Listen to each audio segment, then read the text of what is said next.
back to my channel. Let's start! Mag-caramelize tayo ng sugar. Naglagay lang ako ng 2 tablespoon na butter.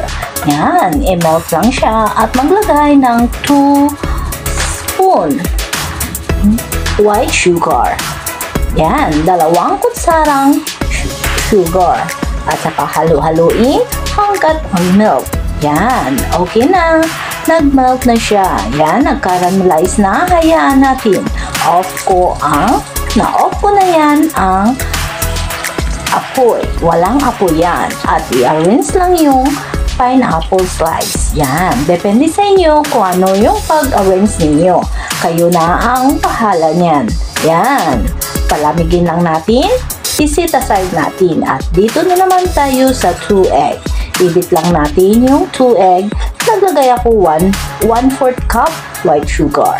At nagdagdag ako ng 1/2 teaspoon salt para balanse yung sweetness. Yan, hapag-haluin lang siya.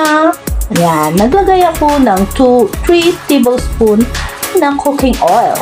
Yan, ihalo lang siya. Halo lang siyang mabuti. At naglagay ako ng 1 cup all-purpose flour at 1 tablespoon baking powder. Iginsala ko lang siya. Salain lang siya at saka dahan-dahan sa pag-mix. Yan, dahan-dahan lang siya sa pag-mix.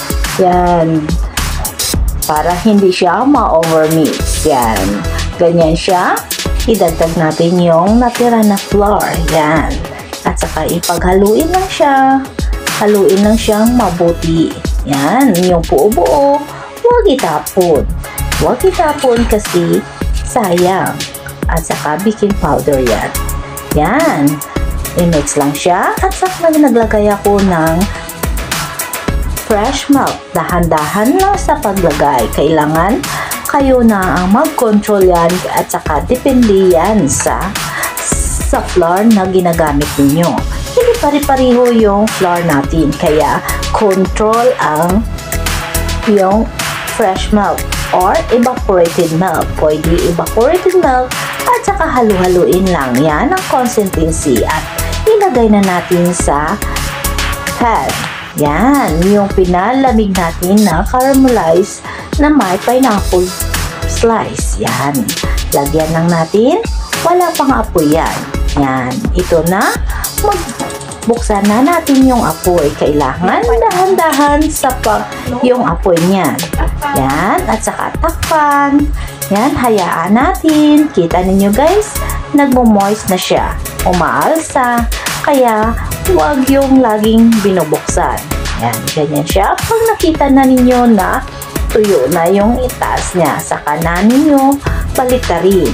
Yan, kita ninyo guys. Yan, dahan-dahan siya yung gilid kasi medyo baka tumidikit. Yan, kailangan tingnan. Yan, dahan-dahan lang siya at lagyan ng plato. Pabalik na rin. Yan, okay na yan. At saka ibalik natin sa pan kasi yung taas hindi pa luto yan. Yan, kita niyo guys, napakadali lang yung pancake. Pineapple pancake.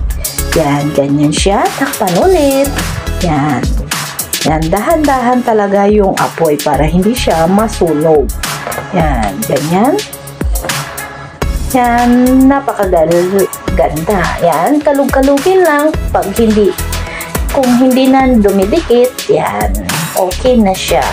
Yan, lipat natin sa plato. I-flip.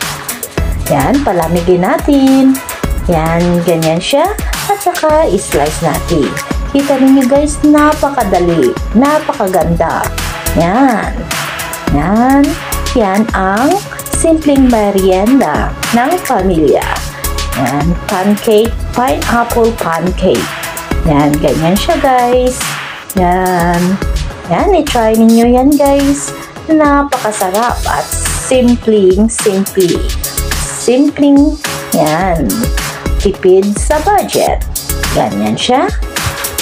Yan, simpleng merienda. Yan, napakasarap. Yan, i-level up ninyo yan guys. Yan, level up ninyo at pwede ninyo pasukin negosyo yan. Please subscribe my channel. Thank you for watching.